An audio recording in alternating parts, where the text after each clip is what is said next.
작년에 처음으로 이제 수익률 3자리 이상을 달성했다고. 반도체 기업 좋죠. 근데 내 피부에 투자하고 좋아지는데 그걸로 돈을 벌 수 있는 것만큼 좋은 게 있을까요?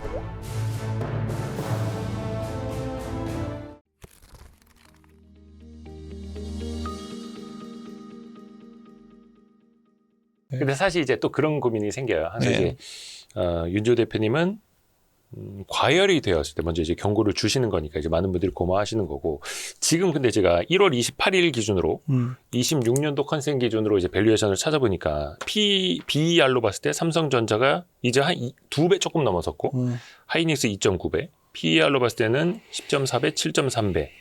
하이닉스가 너무 싸죠. 여전히 싸죠. 네. 그리고 또 요 질문도 드리고 싶은데, 최근에 마이크론 샌디스크 오르는 거 보면 거기는 뭐 이제 멀티플 뭐 거의 계산도 안 될 정도로 올라가지 않습니까? 그런 거 보면 확실히 삼성과 하이닉스가 싸기는 싼데 과연 이들은 얼마까지 받을 수 있을까? 그러니까 제가 계속 강조드리는 게 또 예. 싫어하는 말을 하게 되는데, 삼성 하이닉스를 들고 가라는 거예요, 계속.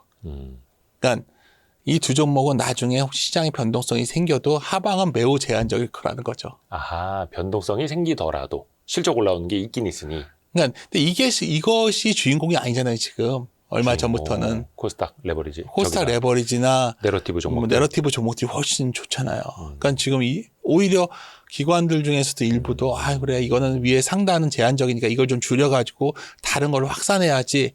그리고 뭐 많은 분들이 지금 그런 식의 장세가 전개되고 있는 거에 대해서 그래? 뭐 어떤 분들은 이제 삼성전자에서 다른 종목으로 갔다가 다시 삼성전자로 오고, 이렇게 아름다운 순환매를 생각하시는 분들도 있을 수 있고, 근데 저는 뭔가 주도주의 어떤 순환매?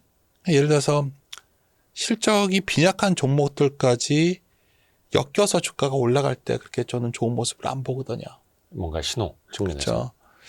그래서 저는 계속해서 반도체가 차익 실현 욕구가 있더라도 그나마 반도체는 가져가져야 되는 부분이 크고, 일부 좀 현금화 시킬 때 그래도 일부는 좀 현금화하고, 근데 전체 계좌가 100이 있다면 20에서 30 정도 현금화 할 때 반도체는 상대적으로 덜 줄이겠죠. 나머지들을 많이 줄이고.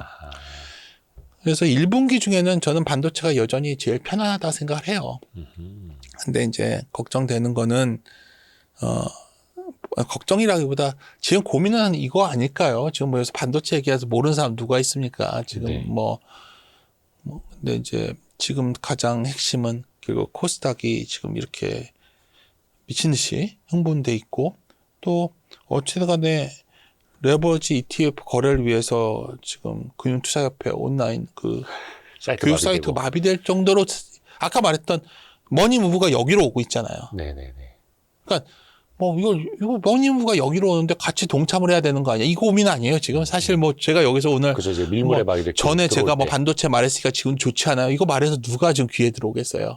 그 장이 아니라 지금은 좀 더 공격적인 투자를 해도 되냐? 그거 궁금한 거 그거 아니에요? 고민하는 거죠. 그렇죠. 근데 저는 그거에 대해서 발을 빼니까 전 소극적인 사람이 되는 거고, 트레이딩 하면서 지금 이럴 기회가 또 어디 있냐고, 난 여기 한번 동참할 거야. 그것도 틀렸다고 보진 않습니다. 근데 이제 다시 말씀드리지만, 그럼에도 불구하고 가파른 상승세, 특히 코스닥의 가파른 상승세가 정부에 맞서지 말란 말도 있으니까 어디까지 갈지도 모르죠. 그리고 기관들 입장에서도 숏도 많이 쳐놨고, 거기에는. 그러다 보니까 지수를 사다 보니까 코스닥에 속해 있는 대형주들, 전혀 숫자가 받침되지 않는 2차 전지 주식 같은 것도 막 하루에 10%씩. 예. 그렇죠. 그러면 나는 코스닥 지수를 안 사고 2차 전지 주식을 살 거야. 이런 것도 선택이 될 수 있겠죠. 저 같은 사람들은 그래, 그 종목이 어떤 걸 한번 더 들여다보는 사람들은 머뭇거리게 되는 거고. 근데 다시 말씀드리지만 제가 무조건 맞다가 아니라 시장 상황이 이렇다는 거예요. 그랬을 때 어떤 식으로 지금 가는 게 맞냐. 전 여전히 이랬을 때 한 걸음 뛰는 걸 선호하는 편이지만, 그것이 반드시 제가 오늘 이데오 와이스트리트 와서 이게 답이니 따르세요, 이 말씀드리러 온 건 아니고요. 의견. 네, 좋습니다. 근데 다만 이제 좀 숫자 없이 불편한 것들을 좀 덜고 가자라는 그런 취지로 우리는 또 이해가 됩니다. 아까 이제 반도체 쪽도 좀 여쭤봤습니다만은 현대차 이야기를 조금만 더 여쭤보면, 사실 이게 한때 시총 120조를 넘어섰습니다. 현대차가. 만년 PER 4배, 5배에서. 그 12배 갔었어요. 근데 지금 이제 거의 60만 원 근처까지 갔다가 또 조정을 받고 내려오고 그러면 또 이제 다른 분들 생각에서 보면은 아니 그러면 이제는 오버슈팅에서 거품이 빠진 거 아니냐 또 이렇게 볼 수도 있겠거든요.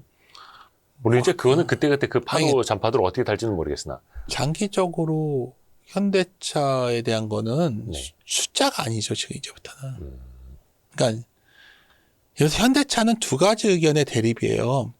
기본적으로 이걸 자동차 관련주로 보는 사람들 입장에서는 지금 주가도 비싸죠.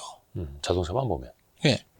지금 보는 거 이런 거 아니에요? 소위 현대차가 갖고 있는 보스턴 다이나믹스의 지분 가치, 또 자율주행 관련된 기술 가치. 테슬라처럼 테슬라만큼은 아니지만 우리도 현대차에 가치를 줄 수 있는 거 아니야? 이 논리로 한다면 위를 상당히 열 수 있는 거죠. 그러니까 전 뭐 여기서 아까 제가 내러티브와 넘버가 결합되는 형태를 말씀드렸는데 현대차가 그나마 다행인 건 배당을 주는 기본적으로 숫자가 나오는 기업인데 본업은 별로거든요, 지금. 차만 보면 별로죠. 어차피 그쪽은 성장이 있는 시장이 또 아니니까. 그냥 숫자가 별로 안 좋게 나왔어요.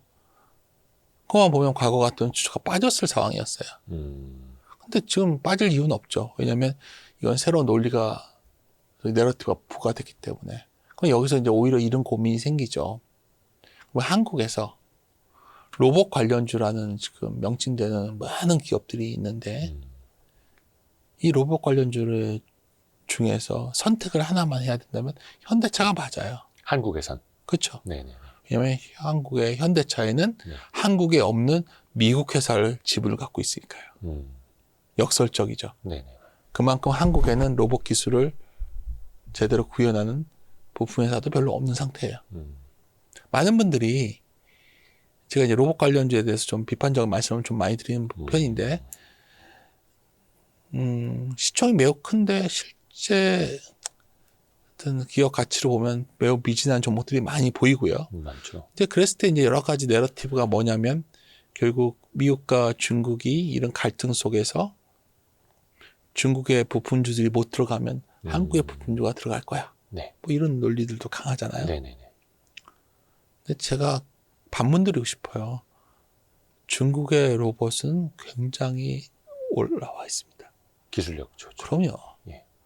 우리가 지금 로봇 관련주로 분류되는 많은 기업들이 그냥 공장의 산업용 로봇인데 물론 뛰어난 기업이 진화하겠지만 현재 상태에서 본다면 작년에 비해서 뭐 크게 달라진 건 없어요. 그냥 어느 시점부터 로봇이 한국의 미래야. 그리고 사실 우려되는 부분인데 한국이 로봇이 잘할 거니까 거기에 전고체 배터리가 들어갈 거야. 그러니까 전고체 관련주. 제가 가끔 증권 채널 보다가 당황할 때가 그럴 순간이에요.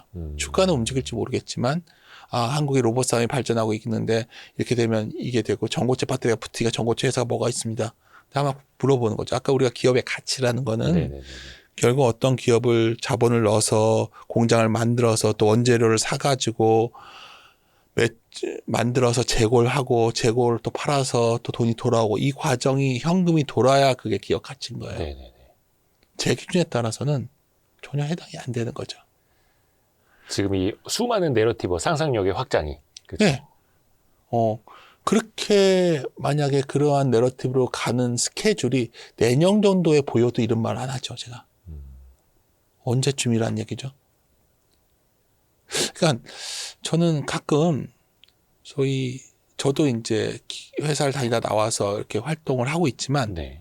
전문가란 역할이 뭘까?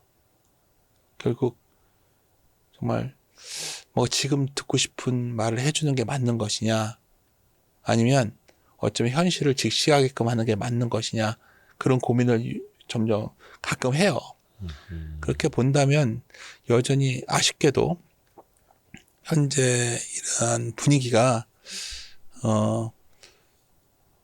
뭐 제한적이지 않을까. 예를 들어서 아까 말씀드렸지만은 이러한 소위 최근에 시장 그렇잖아요. 코스닥에 대해서 굉장히 많은 조치가 나왔고 기관들은 이제 이걸 어떤 더 커버해야 되니까 코스닥 ETF를 끝없이 살 거예요. 돈 들어오면. 계속 사야죠. 그렇죠. 계속 지금 ETF를 사달라고 하는데 무슨 이제 뭐 국민성장펀드 나오고 그 중에 일정 부분 나중에 실제로 그쵸. 코스닥 담으라고 하면 사야죠 뭐. 근데 저는 그게 좀 아쉽다는 거예요. 이게 좀 시장이 정비돼서 그런 기업들이 좀 정리가 된 뒤에 어떻게 보면 150조나 되는 돈이 만약 정말 들어간다 치자고요. 국민성장펀드. 네. 여기에 들어갔을 때 그 돈이 들어가서 그 현금이 결국 제품을 만들어서 다시 현금을 창출시켜서 급여도 나가고 해서 다시 이게 돌아가야 이게 국민 성장이 되지 않을까요? 네네네. 그렇죠. 근데 대다수는 아마 그게 들어간다는 가서 주식만 한번 움직였다가 다시 말짱 도루묵 될까봐 그걸 걱정하는 거예요. 그러니까 과거의 코스닥을 보면 그런 확률이 앞으로도 좀 크다고 볼 수 있겠죠. 왜냐면 항상 문제가 됐던 게 우리가 어떤 좋은 약을 좋은 물에 가서 우리가 모욕을 하고 싶다 치자고요. 이미 앞서 꾸정물인데다가 아무리 좋은 그 모욕제를 넣어도 그게 꾸정물이죠. 꾸정물에서는 꾸정물을 한번 빼가지고 물을 깨끗이 만든 다음에 거기다가 모욕제를 좋은 걸 넣어야 그나마 우리가 만족스러운 모욕을 할 수 있잖아요. 그러니까 뭐 표현이 좀 그렇지만 오늘도 더 걱정되네요. 또 말을 또 이렇게 내가 또 아니 근데 저는 더 걱정되는 게 뭔지 아세요, 여러분? 일어나서 윤주 대표님 전화하세요. 썸네일 바꿔달라고. 왜요? 본인이 말씀해 주시고. 이런 거 자극적으로 하지 마세요. 저걸 안 나올게. 나는 이제 꾸정물 이런 거 하지 마세요. 꾸정물을 달고 싶다고요. 하지 마세요. 진짜로. 나 그럼 안 알겠습니다. 안 되겠습니다. 근데 이제 그냥 그런 걸 고민하는 거죠. 근데 그거는 제 생각일 뿐이고 지금은 같이 흥분하는 게 맞는 것 같아요. 같이 흥분하는 게 지금은. 그러니까 그게 되게 이제 윤주 대표님 입장에서는 스타일에서는 되게 고민이 드시는 지점이에요. 예, 그렇습니다. 그렇죠. 근데 이게 저는 이제 코스닥 쪽 취재를 되게 오래 했잖아요. 예. 근데 그런 생각이 드는 거야. 코스닥 저게 정제가 될까? 그래요? 올해 또 제가 너무 이상적인가요? 그러니까 상장 종목이 한 200개, 300개 있는 시장이면 어떻게 정제할 수도 있을 것 같아요. 근데 지금 1,700개, 1,800개 중에서 의도적으로 적자 기업 상장시켜 놓은 게 거의 대부분인데. 그걸 아시잖아요. 이 적자의 형태가 구조적으로 바꿀 수 있는 형태들이 아니잖아요. 그러니까요. 상장을 안 시켜야 되는 회사들이에요. 그러니까 이게 걸음망으로 걸으면은 걸음망만 남는 거예요. 다 어디 갔지? 제가 올드한 거예요. 죄송합니다. 여러분, 죄송합니다. 하여튼 지수를 그래서 사는 것 같아요. 지수를 사람들이. 그렇죠. 차라리. 종목을 모르겠으니까. 제가 얼마 전에도 야식 잡술집에 때 저는 그 얘기 했거든요. 실적 하나 안 나오는데 10몇 조씩 하는 그런 기업을 나는 맨정신으로 못 사겠다. 근데 시장 전체 1,700여 개 기업을 한 500 몇십 조 원대 하이닉스 하나 값으로 그 사라면은 나는 그래도 그건 살 수 있을 것 같다라고 저는 말씀을 드렸거든요. 그렇죠. 근데 실제 그 500 몇십 조의 회사가 벌어들인 돈이 8조가 안 되죠. 안 되죠. 그렇습니다. 얘기하다 보면 우리 둘 다 욕먹어요. 그만하시죠. 뭐 댓글 다시는 건 여러분의 자유니까요. 그러면은 실적 있는 쪽을 조금 더 한번 볼게요. 아까 조선주도 좀 괜찮다고 말씀해 주셨는데 조선방산 원자력이 벌써 몇 년째입니까? 거의 2, 3년 가고 있잖아요. 실적도 같이 또 따라오고 있고 물론 이제 조선이 뭐 PR이나 이런 거 좀 먼저 가는 것도 있습니다만 또 아직 수주 대비 이게 실적으로 안 나온 것들도 있고 하니까 이거는 시장에서 더 긴 사이클을 본다고 봐야 될까요? 그러니까 저는 이런 말씀을 드리거든요. 우리 증시가 정말 몇 년 뒤까지 바라봤을 때 어떤 섹터를 봐야 되냐. 근본적으로 글로벌의 어떤 큰 포트폴리오가 있다고 치면 그 포트폴리오 내에서 한국의 기업들 중에서 경쟁력을 가진 산업들이 살아남겠죠. 뭐 장기적으로 봤을 때 한국의 GDP가 안 좋은 거는 내수가 안 좋아서잖아요. GDP는 국내 총생산이잖아요. 그러니까 한국의 경기가 안 좋다는 건 내수가 안 좋다는 얘기예요. 미국의 GDP가 내수를 말하는 거 내수. 그렇죠. 미국은 대부분 또. 한국의 GDP에 비해서 훨씬 좋은 기업들 많이 있잖아요. 해외에서 만들어서 해외에서 고용하고 해외에서 물건 팔고 해외에서 달러를 벌고. 이 말씀은 뭐냐면 우리나라가 이제 장기적으로 글로벌하게 이제 한국 증시가 시간이 지나서 선진국 지수 편대에도 MSCI 선진국 지수 편대에 편입이 되고 한국이 이제 기업 하나하나를 바라보는 투자들이 드러나게 되면 한국의 어떤 산업을 볼까? 글로벌 대비 경쟁력 있는 산업을 볼 거예요.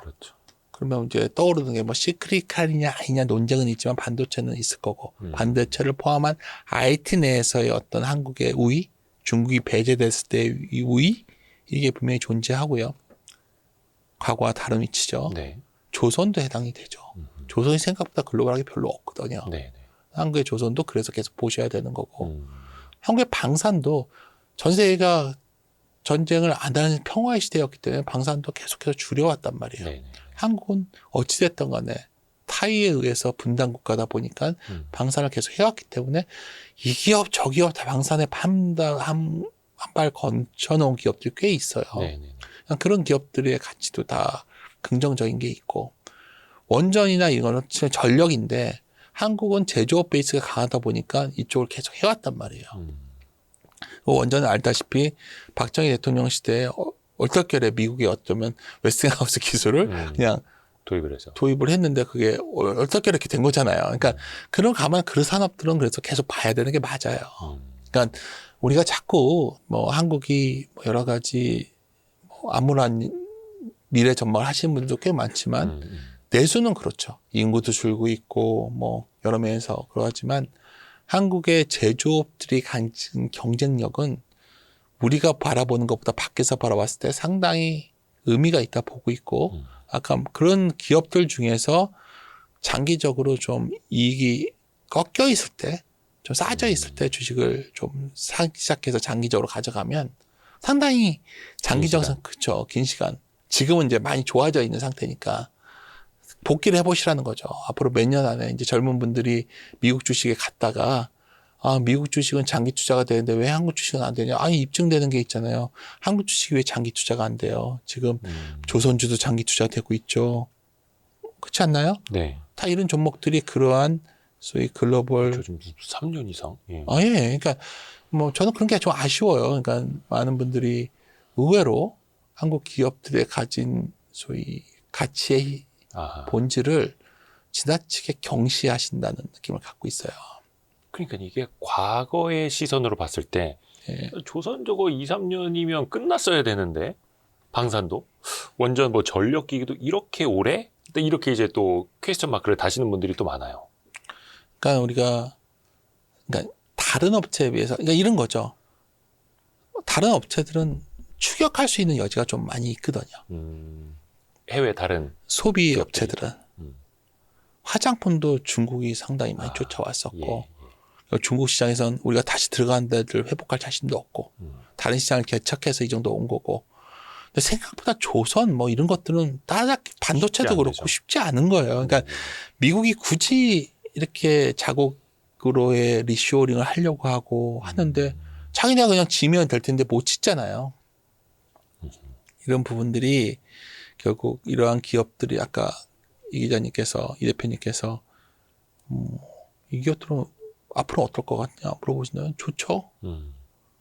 다만 굉장히 주가가 좀 오버밸류 좀 슈팅이 나왔을 땐 줄겠지만 결국 또 올해 중에 어떤 시점이 되면 저는 방금 말씀하셨던 그러한 산업들이 분명히 또 재부각될 거로 봐요. 그러다가 이제 한번 큰 위기가 오면 다 같이 빠지겠지만 다 같이 빠졌을 때 사야 될 기업들도 이제 한국에서는 어느 정도 카테고리가 정해져 있다. 다 같이 과거와 빠졌을 때 사야 할 기업들은 이미 답안지는 나와 있다.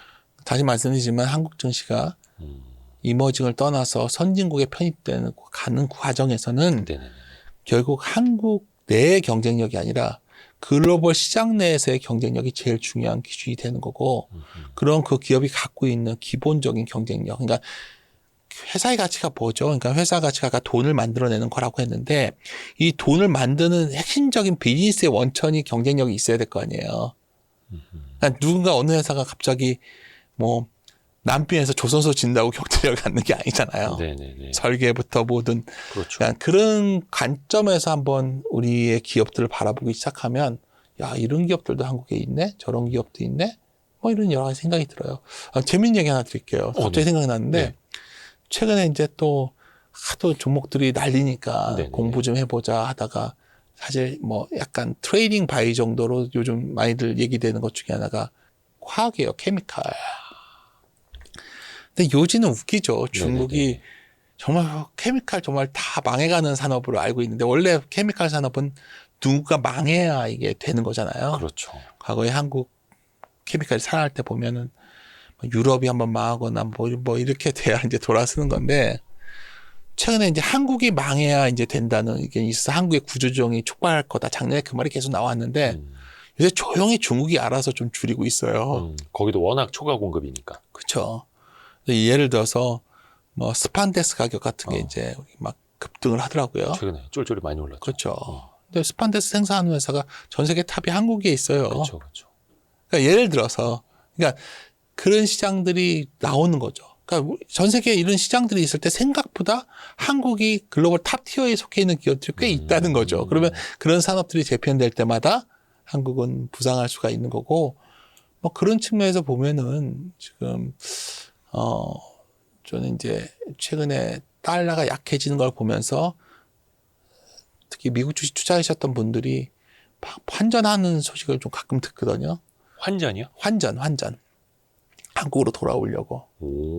그런 얘기가 많이 있다고 하더라고요. 근데 이제, 그랬을 때 이제 다들 고민하는 문제가 한국 주식 중에서는 투자할 종목이 별로 없다. 이런 얘기를 많이 하신다고 하더라고요. 미국에는 훨씬 다양한 기업군이 있으니까. 근데 그 미국 기업에 비해서도 경쟁력이 떨어지지 않는 산업도 있고, 그런 기업들이 있다는 걸 기억하시면 투자하시는데 좀 더 도움이 되지 않을까 싶어요.